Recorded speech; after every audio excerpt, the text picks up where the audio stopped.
Hi, I'm Graham and welcome to Man vs Film. This is a top 10 of movies that you can watch on Amazon Prime UK right now for the month of November 2016. As always, these movies don't always last long on Amazon, so if you want to check them out, I suggest checking them out as soon as you can because they may be deleted very soon. In the show notes below, you'll be able to find a link that will take you to the playlist that will give you the current month's top 10 and you can check them out. If you like these videos, please hit the like button below and remember to subscribe to my channel to make sure that you get these videos first as soon as they are uploaded. Number 10 is Tank Girl. Based on the British cult comic strip, our tank-riding anti-heroine fights a mega corporation that controls the world's water supply. Before comic adaptations were the norm, there was Tank Girl.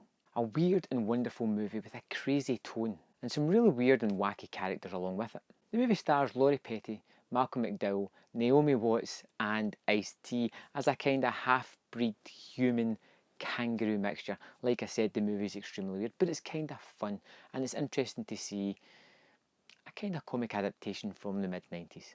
Number 9 is The Losers. A CIA Special Forces team are double-crossed and left for dead, and they manage to galvanise themselves together and mount an assault against CIA operative that left them for dead.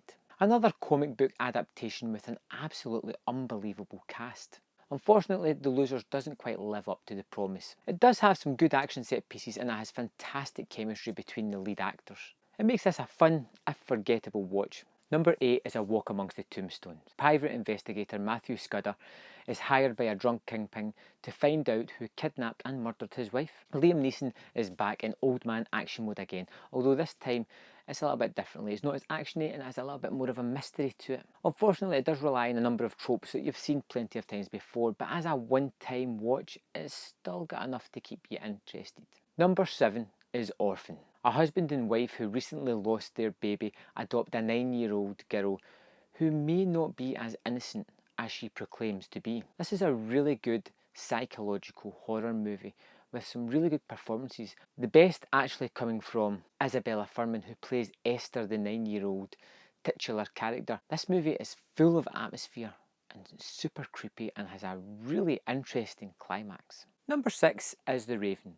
When a madman begins committing horrific murders inspired by the works of Edgar Allan Poe, a young Baltimore detective teams up with Poe himself to stop the madman from committing any more heinous crimes. John Cusack is Edgar Allan Poe in this movie and it's directed by James McTeague, the man that did V for Vendetta and Ninja Assassin, so that will give you an idea of what the aesthetic of this movie kind of is. It's a really fun whodunit with some interesting performances, although it will drift from the memory after watching it, it's still an interesting watch. And number 5 on my list is Time After Time. H.G. Wells pursues Jack the Ripper to the 20th century when the serial killer uses Wells' time machine to escape justice. From one great literary figure, Edgar Allan Poe, to another, H.G. Wells, in this really crazy time travel, mystery, crime, science fiction movie.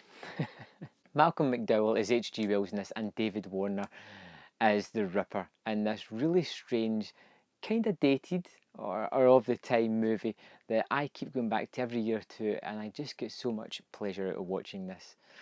And I hope you do as well. Number 4 is Three Kings.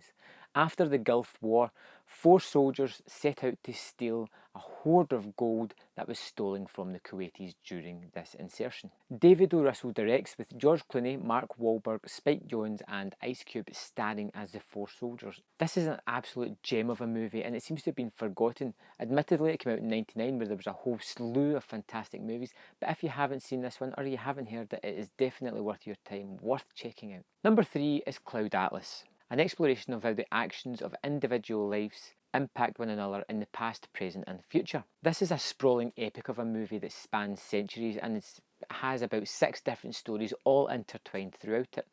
It stars Tom Hanks, Halle Berry, Hugo Weaving and Hugh Grant, who play multiple characters through the various timelines. It's a hard one to get into, but ultimately it's a rewarding one and I think it is an absolute modern masterpiece. Number 2 is The American. An assassin hides out in Italy as he waits for one last job. When this movie came out in 2010, it was advertised as an action thriller, kinda like Jason Bourne or some of the James Bond movies, and nothing could be further from the truth. This is a measured, slow burn character study. that is really worth your time. It's got a great performance, an understated one by George Clooney, and it's an interesting tale, and it's one that I keep going back to. And number one is The Town. As he plans his next job, a long-time thief tries to balance his feelings for a bank manager connected to one of his previous heists. All the while this is happening, an FBI agent is plotting his downfall. Ben Affleck directs, stars and co-writes this production, and it's a step up from his previous directorial effort, which was Gone Baby Gone, and you can really see him growing into his work. He's making these kind of movies, these adult thrillers that don't seem to get made as much anymore. Now Affleck is good in the movie, but outshining him is Jeremy Renner, who gives an absolutely mesmerising performance in this movie. If you haven't seen The Town, it is well worth your time. It's full of great actors, great performances, with a captivating story that just draws you in. So that's what I've picked for top 10 movies to watch this November 2016 on Amazon Prime. Remember to come back next month and see another top 10. Now hit that like button and subscribe to this channel, and I'll see you next time on Man vs Film.